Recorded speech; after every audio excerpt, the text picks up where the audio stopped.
Welcome back, you poor unfortunate souls, to Cameron Dole's OddCast. That's the show that keeps proving that you have questionable taste in entertainment. Now, if this is your first time here, first of all, why? Second, you're in for something dark, something weird, something probably mildly concerning. And if you're a returning listener, well, bless your heart. You really must love the chaos. Remember, if you're enjoying the show, or even if you just had a morbid curiosity about how long I can keep this going, make sure to subscribe on whatever podcast app is ruining your attention span the most. And if you want to see this madness unfold, head over to the YouTube channel where I post video episodes and other assorted nonsense. Just search Cameron Dole or, just click the link because it's 2025 and typing, well, it's beneath all of us right now. And because independent podcasting is basically just a socially acceptable way of begging, if you'd like to support the show, you can donate at any of the links that are in the bio. Okay, enough of the pleasantries. Let's get into today's episode.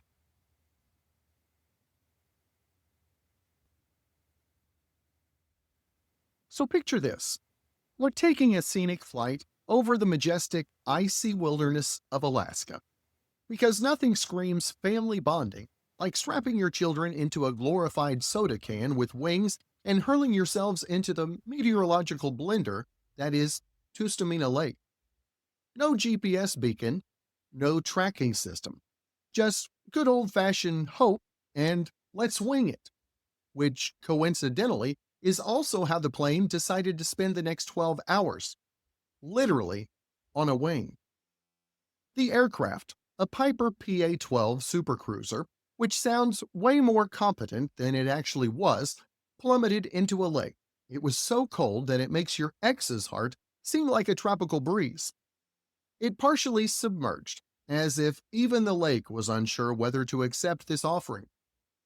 Now, most people faced with this kind of existential inconvenience would perish. But not this pilot and his two young passengers.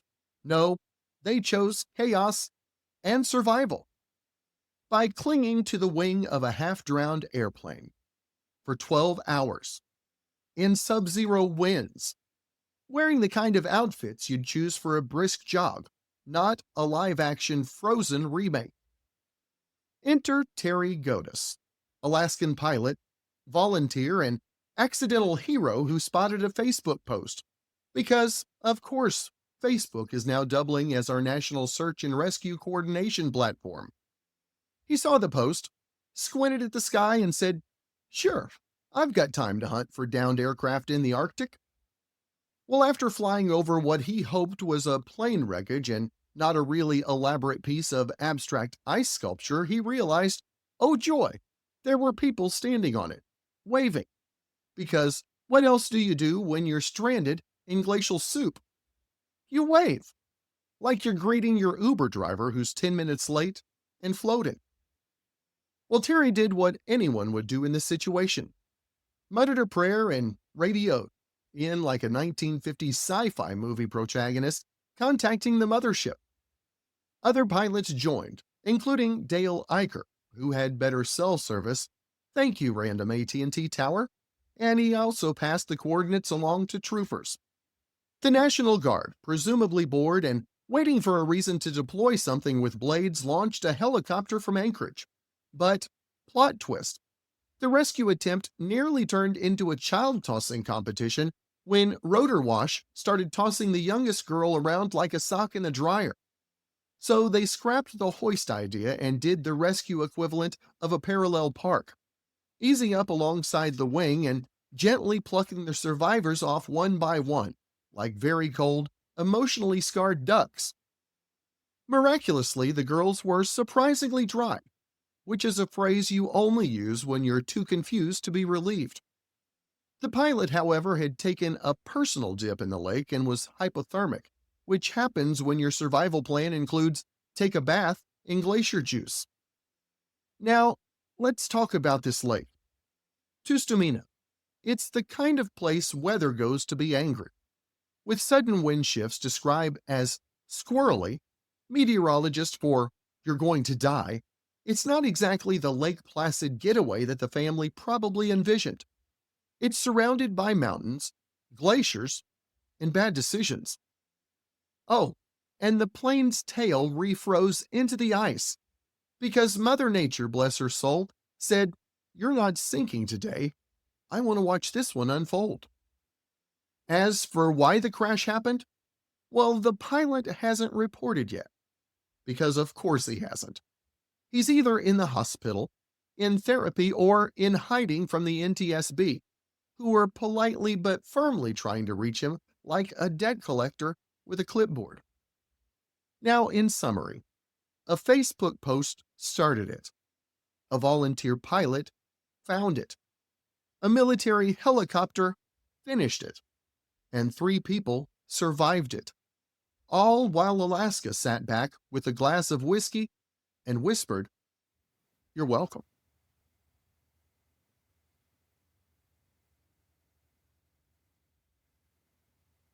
March 24th, a day that will go down in history, assuming that we've run out of other things to document.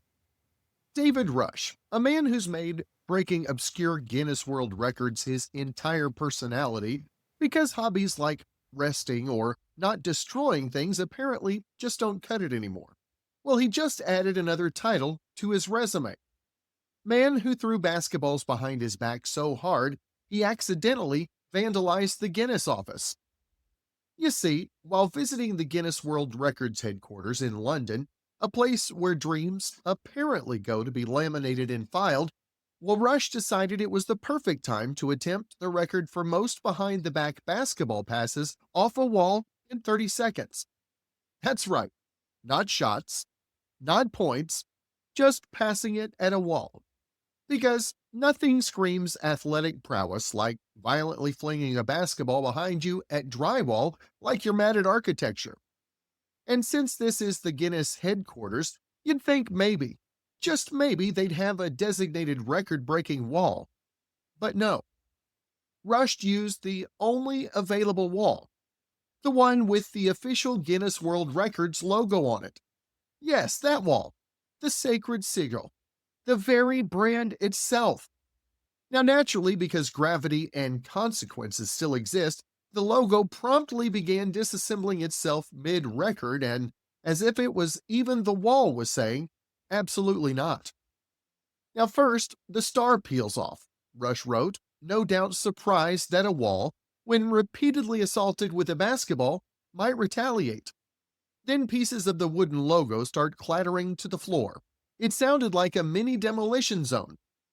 Mini demolition zone. What a charming way to describe vandalizing your host's property in the name of content. But don't worry, he got the record. 38 behind the back wall passes in 30 seconds, obliterating the previous record of 25, which existed for reasons that are best left unexplored. The Guinness team, proving they're either endlessly gracious or too emotionally numb to react anymore, dubbed him the LeBron James of record breaking, which is adorable because LeBron breaks century-defining sports milestones, David breaks signage.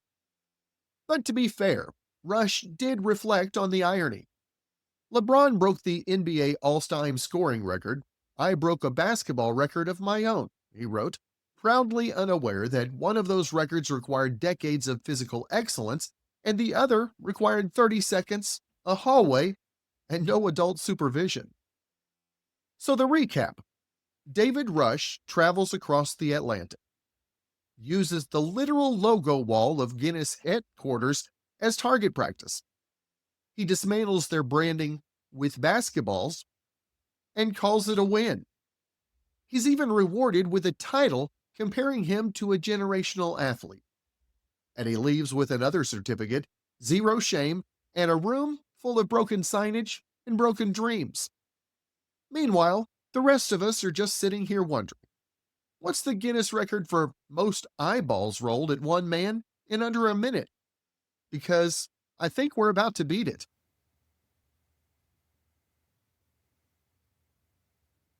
Well, folks, it's time to pop the champagne and dust off the parade floats because the Dutch police have finally solved a crime from nearly a decade ago.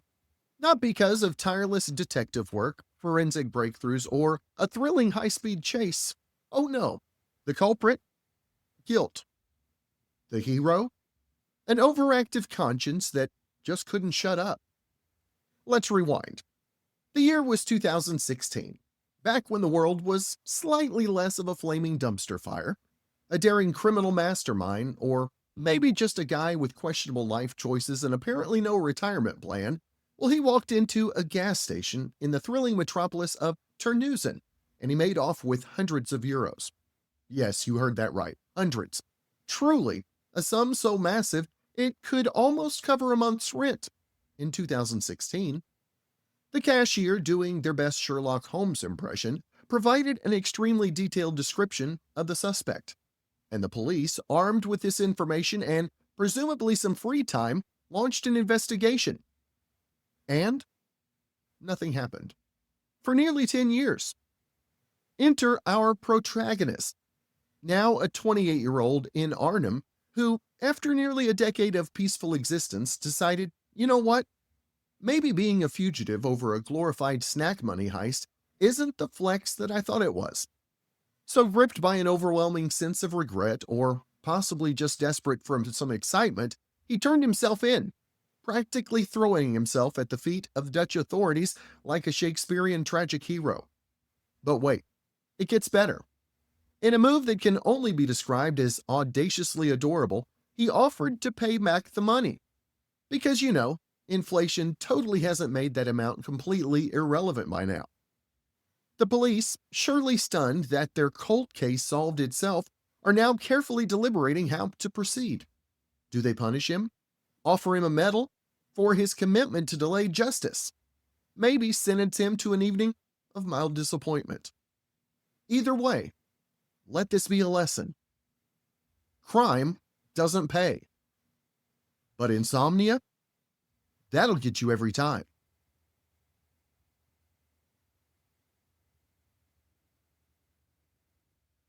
Ah, yes, England.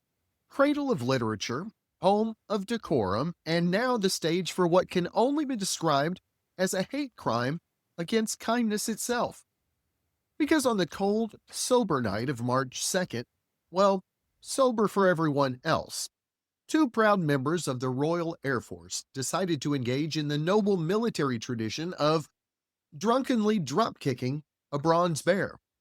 That's right, two 22-year-old engineers, a term I'm using very loosely here, Daniel Heath and William Lawrence, took it upon themselves to physically assault a statue of Paddington Bear.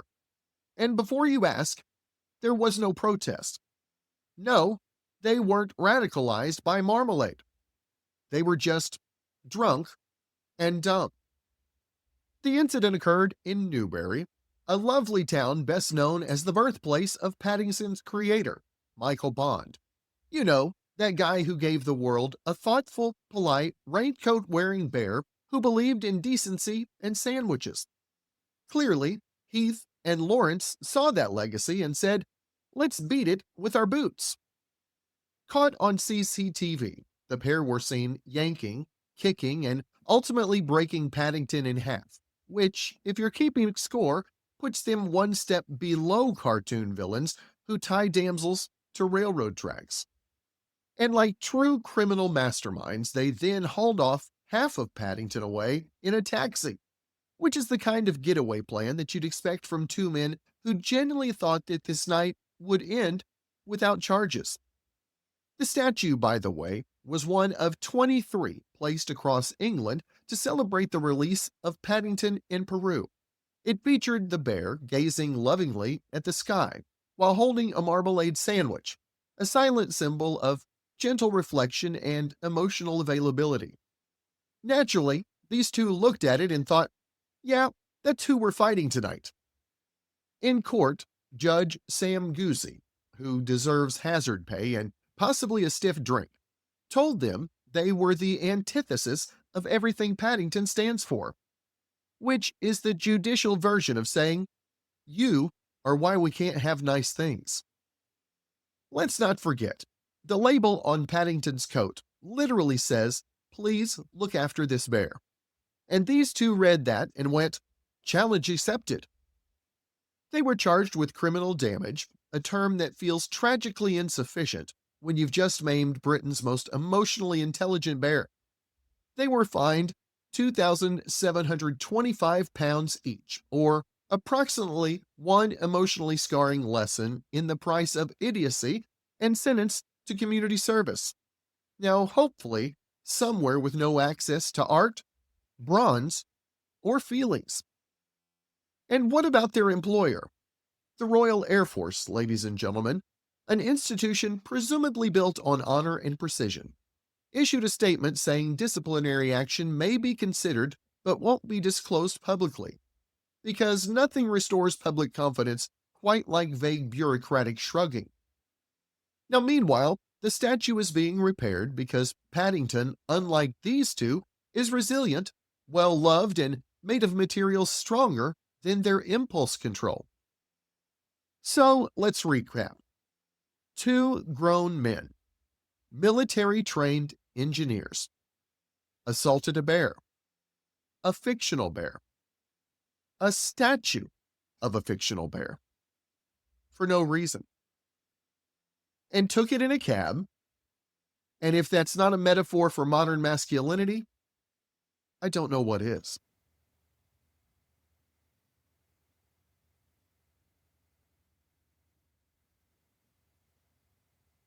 People love a good missing person case. It's got everything: drama, mystery, the vicarious thrill of pretending that we're all FBI consultants because we once binge watched Mindhunter. And let's be honest, we all want an excuse to ignore our real problems by hyperfixating on someone else's tragic disappearance. But every so often, a story comes along that says, "You think you've seen strange? Buckle up." Welcome to the Peter Bergman case, where a man didn't just go missing, he erased himself with such meticulous precision it made Google Maps feel insecure. So, June 2009, Sligo, Ireland. A man checks into a hotel under the name Peter Bergman. Not his real name, obviously, just a placeholder for "don't worry about it." He pays in cash, carries a bag that looks like it's been through 5 Cold Wars, and gives a fake Austrian address that sounds like someone mashed a keyboard mid-cough.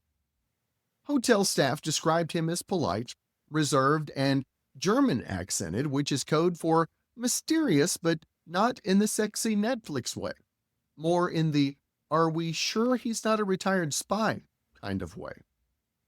He had no ID, no passport, and no recorded entry into Ireland, which I'll admit is impressive. Most of us can't even sneak snacks into a movie theater without getting caught. Now, over the next 3 days, he left the hotel every morning with a purple plastic bag full of things, and came back every time with it empty. Authorities never found out what was in the bags because he only disposed of them in CCTV blind spots, which raises a very important question. How did he know where the blind spots were? And more importantly, why does a random beach town hotel guest move like he's on a timed espionage speedrun? Well, he also bought 8 international stamps because what's a mysterious self-erasure without a few goodbye notes that nobody can trace? Then he asked a taxi driver to take him to a quiet beach. Not suspicious at all. Well, the driver suggests Ross's Point, which is basically the kind of beach you recommend when someone says, "Where's a scenic place I can contemplate the void without being disturbed?" Peter nods. Approved. Well, on June 15th, he checks out of the hotel, new bags, no ID, still pretending that rules don't apply to him. He has a coffee, eats a sandwich, scribbles something on paper like a man who's about to deliver a manifesto, then tears it up and throws it away because closure is for the weak. Well, later that night, he returns to Ross's Point Beach, fully clothed, shoes in hand, staring at the horizon like a man waiting for the earth to blink first. And then he's dead. found the next morning in his underwear and t-shirt, clothes folded neatly nearby, like he was trying to be considerate in his final act. Here you go, Death. I won't even make a mess. Autopsy time. Well, it turns out that he had prostate cancer, bone tumors, heart disease, and not a single trace of medication in his system. That's right. He was in physical agony and chose to raw dog mortality because apparently suffering wasn't just a side effect, it was part of the aesthetic. No signs of drowning, no signs of struggle, just a heart that gave up before he even touched the water. And honestly, same. Authorities investigated for 5 months. Nothing. Not a single match in databases. No missing persons. No dental records. DNA? Please. He might as well have been a ghost with a tan. They published appeals in Austrian and German papers, essentially shouting into the void, "Hey, does anyone recognize this man who doesn't want to be recognized?" Shocker, no one did. 16 years later, Peter Bergman, or whatever his real name was, remains the patron saint of vanishing. A man who ghosted life so hard, even death was like, wow, respect. And here's the twist of the knife. We'll probably never know who he was. No digital footprint, no family, no legacy, just a series of deliberate choices made by someone who knew how to slip between the cracks of a hyper-connected world and disappear without leaving a whisper behind. So next time you forget your wallet or accidentally like your ex's vacation photo from 2017, just remember, Peter Bergman didn't make mistakes. He made plans.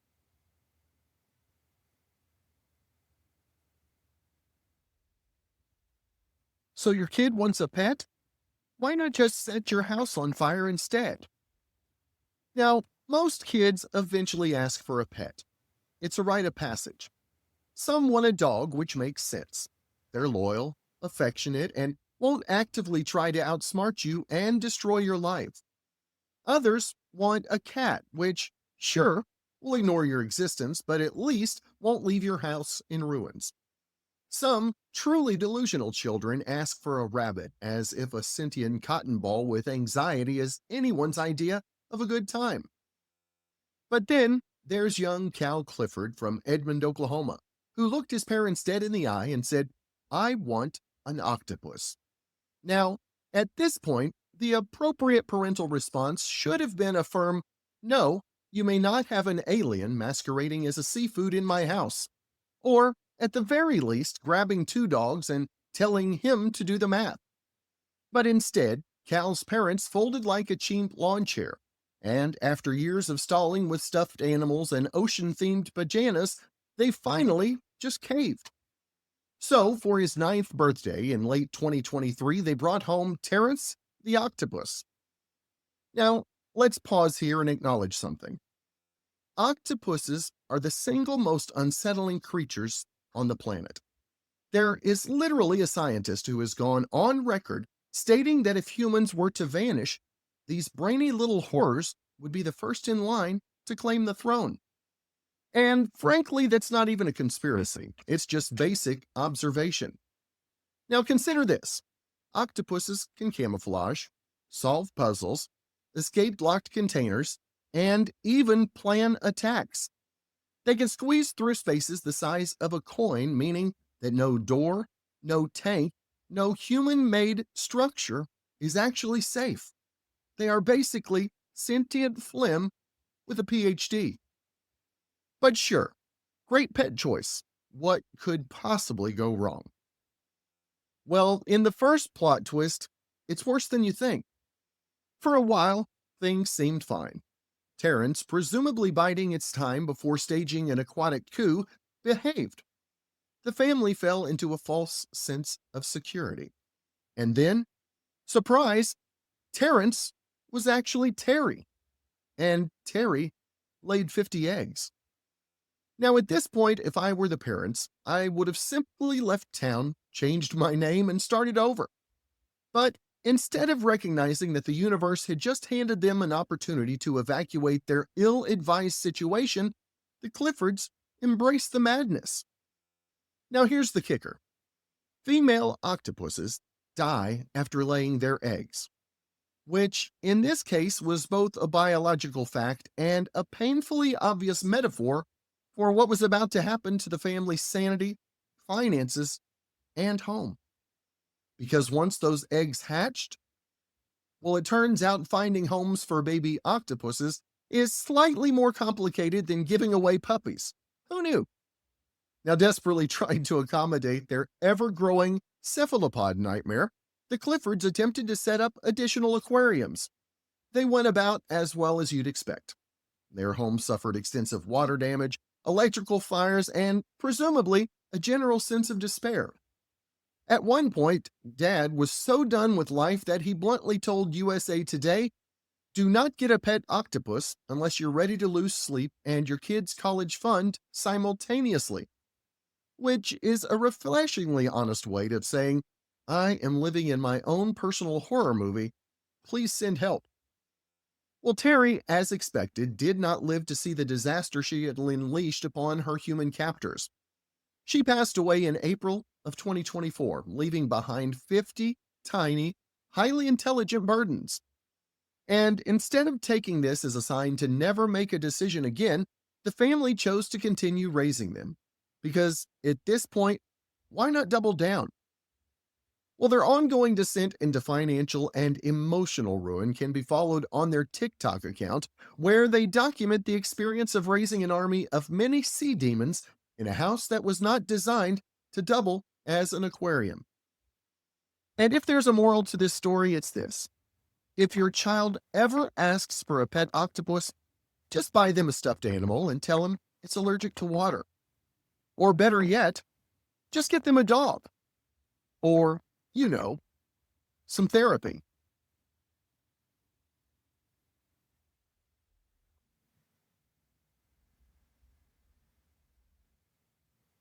Parenting.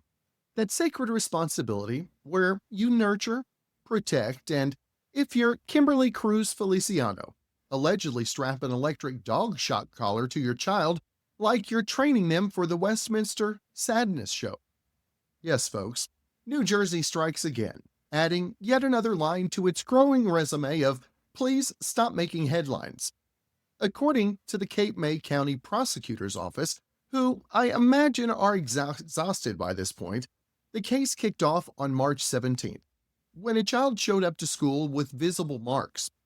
The kind of marks that scream, "I live with someone who thinks Dog Whisperer reruns count as parenting classes." The brave little human showed up, injuries on display, and school officials did the rarest of things in modern society. They paid attention and called someone. Gold stars for everyone who isn't a monster. Enter the police. Upon investigation, it was discovered those marks weren't from, say, falling off a bike or an aggressive tag game. No, they were allegedly from a shock collar, as in the tool you use when your golden retriever won't stop barking, not when your actual child has emotions. But wait, it gets better. Cruz Feliciano allegedly threatened the child with more violence if they told anyone. Because if there's one thing abusers love, it's ensuring their legacy continues through silence and fear. Nothing says "I love you" quite like "keep your mouth shut or it gets worse." She's now facing charges of endangering the welfare of a child, aggravated assault, witness tampering, and several other crimes that can be loosely translated to "how dare you exist with access to electricity and zero empathy." She's currently being held at Cape May Correctional Center, where I can only assume there's no shock collar access, which must be very inconvenient for her parenting style. Now, normally this would be where the story ends: tragic, infuriating, and sadly predictable. But no. Because this is America, and intergenerational dysfunction is our most consistent export. Enter Sonia Feliciano, age 59, mother of the accused and apparently the family's director of obstruction. She's been charged with hindering and tampering with evidence, which in this case means, "Hi, I see you're trying to prosecute my daughter for something truly vile. Let me make that harder for you." She was released on a summons because, of course.